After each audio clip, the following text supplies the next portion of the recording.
I did it again, yeah. Okay.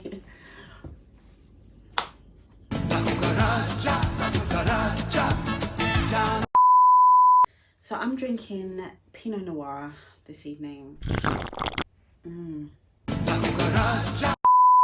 Where do I start with this? Adulting, becoming an adult. What is that? There's literally no manual, no handbook to tell you how to adult. This is just, it's crazy, but let's get into it. I'm gonna be doing just a few things that I have learned and still learning, because we are just constantly learning. We never stop learning, right?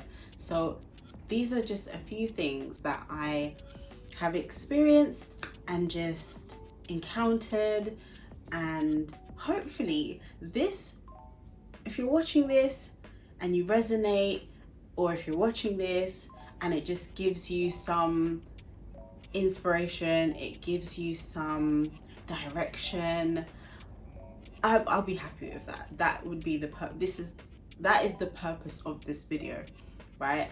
Is just to bring awareness. Also, you know, we learn through experiences, right? It may not always be our own experiences, but we just learn through experiences. So I'm hoping that this video will help somebody today and it'll help them in life. So let's get started. Okay, so the first thing, right, and this is not in any order. I'm not gonna do this in any type of order. This is just things that are just coming to me, really. So I have young children. I'm a mum. I'm a mumpreneur. I like to call myself a mumpreneur. I'm a mumpreneur, and I'm quite strategic when it comes to what I put online.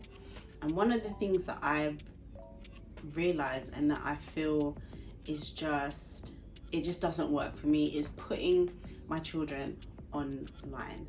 Now, each to their own. I don't want to offend anybody or anything like that. That's not my intention, but that's just my point of view. I just feel putting your children online or on the internet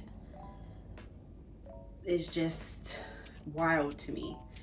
I feel that there's so many predators online. There are so many, you know, people that just have dirty, horrible minds when it comes to children. And although you just may innocently be putting your children online and, oh, look at my child and they're doing this and what have you, but there's some really disturbing things that go on online. And I just prefer for my children not to be in that light. Now, I'm not saying I'm anybody, you know, of that stature, or I'm, you know, so famous like that. No, but at the same time, that doesn't mean that someone could be watching my children and watching, you know, I don't know, just getting some sort of kicks out of it or whatever. That's one of the things. The other thing is they are young, you know, so I feel like when they reach a certain age where they can say, oh, you know what, I want to go online, and they, you know, understand the world of the internet and how it can just be very vicious at times. If they have an understanding of that and they are at an age where they can process that and they understand how to deal with that, then by all means, you know, if they want to promote something, or if they want to, whatever it is, I feel when they're minor, when they're very young, they don't understand it, and we as the parents, or we as the adult, or whoever, the carer or whatever, we are kind of making that decision for them. Does that make sense? So one thing for me, I just feel personally, I just don't want to put my children online.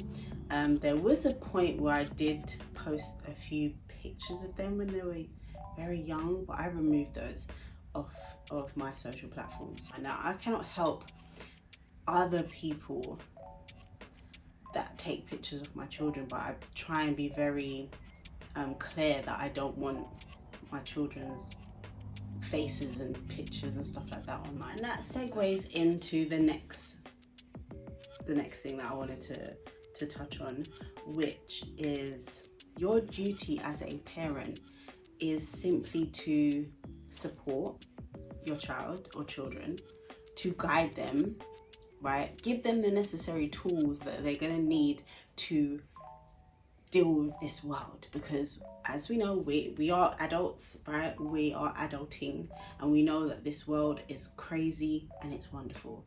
So I feel that it's our duty as a parent or as a carer, as a guardian, to provide a stable and healthy environment for our children. Now, although they come from us, they are, obviously women are the carriers of, females are the carriers of life. You have to realize and understand that they are going to grow and develop into their own individual person, right? So we're not here to mold them into what we want them to be. Of course, we know that we want the best for our children. We want them to, be a better version of ourselves, because ultimately they are coming from us. They're coming from both mom and dad, so we want them to be better in this world. But you also have to understand that they are going to be their own individual characters, and they're going to pay their own way. So just giving them the tools, that's what our duty is as parents. We are there to give them the tools and let them soar, right? Teaching them having moral compass and all of those good things. That's what we're there to do. So that's the thing, right? And this is personal to me. Staying in a relationship for the sake of children is the most toxic thing to do. Now, I don't care how anybody feels about that. I'm not interested. This is like I said, it's a personal thing for me. I definitely have done this, and I guarantee if any of you guys have been in that situation where you may even be doing that now, whatever, but being in a relationship or staying in a relationship just because of children, just because you have children together, is probably the worst that you can do for not just yourself, but for your children, right? And I'm not going to delve into that too much, but that definitely causes a lot of trauma, right? I feel that relationships should be healthy. I feel that relationships should show a sense of value and purpose and intention.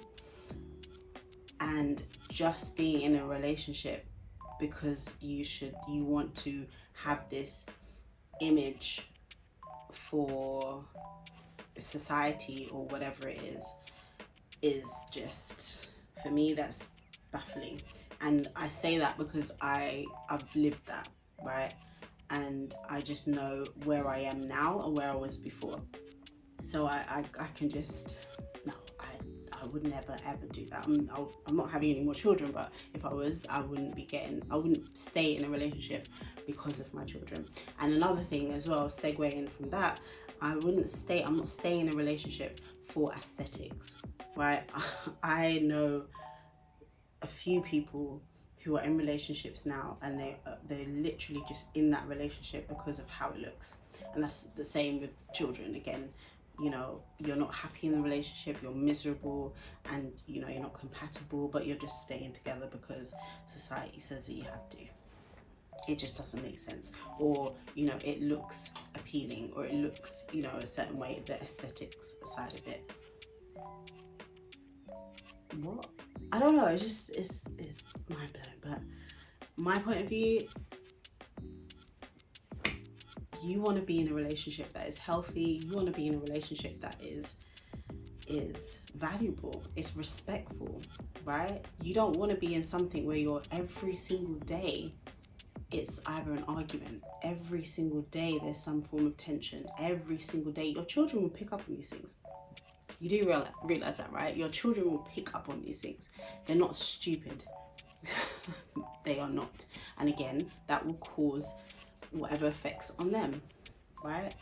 So that's my third one. Now this one, I think we've all had some form of struggle with it, and that's just, I don't know whether that is down to our environment or surroundings, but being comfortable with who you are. There's a point where we feel like we have to live to some sort of standard and some sort of construct. It just, we end up doing things just to please others, right? And we don't live in just ourselves. We don't just, when I say live in ourselves, we're not just comfortable within ourselves, right? And what I mean by that, we're not just comfortable in ourselves.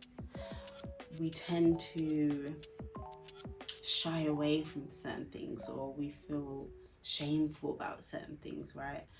And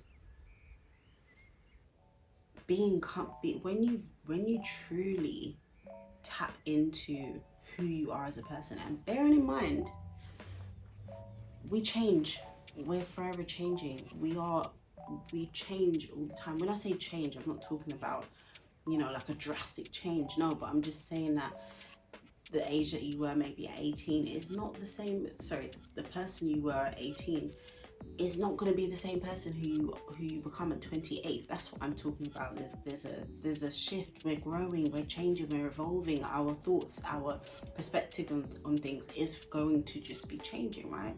So when you understand that we change and evolve, then it just makes it easier to just flow in life, right? Because how you might feel 5 years ago may not be the same as how you feel now, right? So be comfortable in who you are and learn to just adapt. You're forever learning, so just adapt to your environment, adapt to, you know, who you're becoming, and embrace that. And anything that you feel you need work on, you need to better yourself on, do those things, right? Do those things. Right, so another one is not allowing other people's traumas or problems affect you. Don't take it personally, right? And again, this is something I speak on from experience, is you take on other people's crap and you start to question you know, you start to think, is there something wrong with me? I hear it so many times, you know, you just start to think, what, have I done something wrong? Is there something, you know, what did I do? No, that is it. Whatever somebody else is going through and dealing with and how they're projecting, that is them. They are doing that. That has nothing to do with you, nothing to do with your character, nothing to do with you whatsoever, right? So when you understand that, the sooner you understand that, the better it is. Yeah, you're able to just navigate in life and not take things on, because that's what will happen. You end up taking on, and then you carry that now becomes your baggage, like Erica Badu says, you know, all that baggage. You need to let go of that. That is not your problem. That is not your issue. Whatever it is that they need to work on, they need to work on that. And that's another thing. You're not here to baby anybody either. You can be an inspiration to somebody. You can, you know, and you can be an inspiration to someone just by doing you, right? You can just be that inspiration by just doing you. But don't take on that person's problems. Don't take on whatever they're projecting. Don't allow that into your space, okay? Because you're doing what you need to do, right? You're being an amazing individual. You're being you know, an inspiration. You're doing these things. So don't take on other people's crap, okay? Another thing, right? Trust your gut. Trust your instincts. Trust them. Okay, just trust them. You may not always be right, you may not always be wrong, but I feel something about your instincts when you just get that feeling, you know, when you get that feeling about something or someone, don't let it just go over your head. Don't let it go over your head. Listen to it. Listen to it, okay?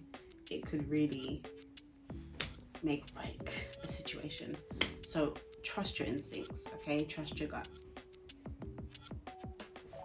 Here's another thing, and this one's deep. This one's deep.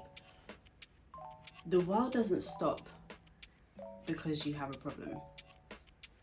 Please, listen to me good. The world doesn't stop because you have a problem or there's a situation. It doesn't. I'll give you one example, right? When I became a mum, first time mum with my eldest son, I remember, and I was young, right? And I remember coming out from the hospital with my little bundle of joy in his carrier, because you can't leave the hospital without a carrier. And I remember my mum had come to pick me up.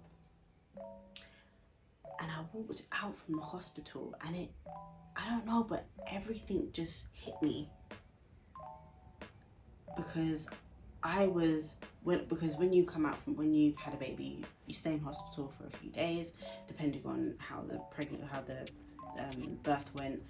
And I had a C-section, so I stayed in there for about a week and a bit. I tried to stretch it out. My mum was like, stretch it out. Anyway, but I remember leaving the hospital and I just remember everything was just moving. Everything was just moving at such a fast pace. I was like, wow, okay. I'm a mum, you know, and everything just seems normal outside. Everything just seems like it's just carrying on. And the fact that I'm a mum, I'm a new mum, this is all just a lot. And I just remember when I stepped out from the hospital and, you know, going outside now, it was like, wow, no one's really, not even caring. I don't want to say no one's caring, but that's pretty much what it is. You know, the world is just continuing. The hustle, the bustle, it was all just going on. And that just I say that to say, the world doesn't stop because of whatever it is you've got going on, you know, and that's just a hard truth. That's just what it is. So, you know, when you understand that, you kind of want to protect your bubble. You want to protect your space, right? You just want to do things that make you happy. You want to just live life, and because no one cares at the end of the day. Not no one cares. I don't want to say no one cares, but life is just happening. Everything is just still moving, you know. So what might be tragic for you, or something is happening with you, or, you know, something life-changing is happening with you. I don't want to just say tragic, but something life-changing, right? That could be anything. The world is still moving. Honey, the world is still moving, you know, so it doesn't stop.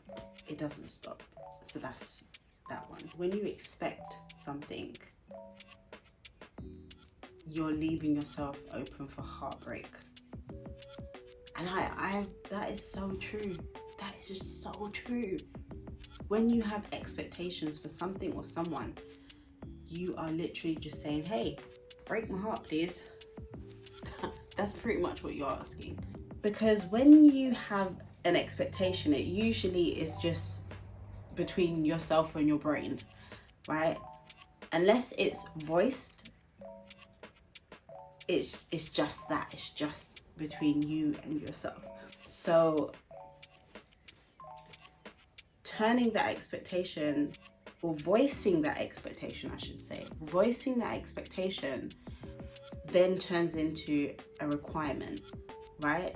Which you're now letting it be known that this is your requirement, right?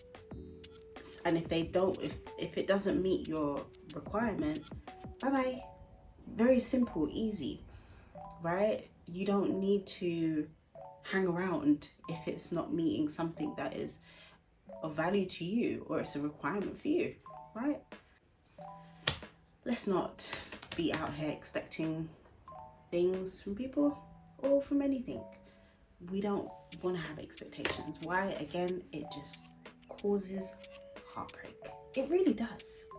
You just be upset because you thought that this person is going to meet some expectation, again, which hasn't been voiced. That's the difference between an expectation and a requirement. An expectation is just between you and your thoughts. It's just you and your thoughts. You're just back and forth having this conversation about the things that you want, the standards that you have. It's just you and your thoughts. It's not being vocalized. But the minute you vocalize it, and you vocalize it in a way that's not coming across condescending, it's not coming across disrespectful, you know, you're just putting it out there that, look, hey, this is my requirements and this is what I, you know, want, and whatever it is, what I need, whatever, you know, that it then becomes a requirement. Okay, so I'm going to leave you on that. Like I said, it was just a few things that I just wanted to touch on.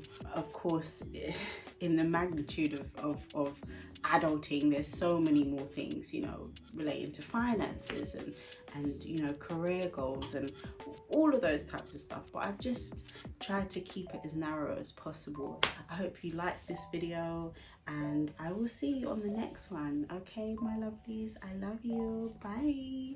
Thank you so much for watching. Please do subscribe and turn that notification bell on so you can be notified when I post a new video. In the meantime, I'll see you soon. Bye.